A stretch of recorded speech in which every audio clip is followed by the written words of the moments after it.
Welcome to the Slop Temple. We pray this video helps. You start by securing power and a backup because system restores can erase data.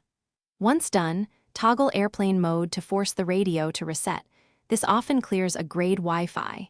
Make sure to restart the settings app and check Wi-Fi again.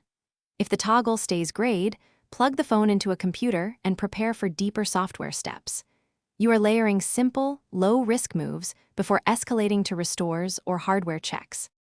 You now perform targeted resets because network settings often store corrupt profiles.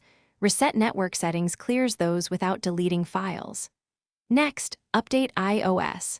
Software bugs can disable the Wi-Fi toggle, so use Settings or Finder/iTunes, and if the device won't update, boot into DFU mode for a full reinstall.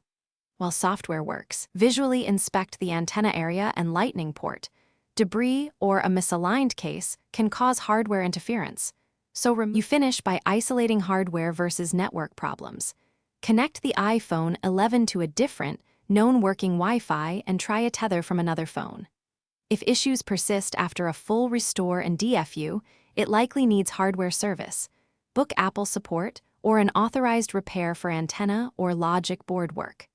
Make sure to document error messages, restore attempts, and behaviors. This history helps technicians.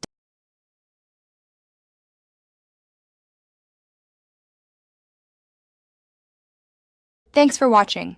Consider subscribing if we helped you.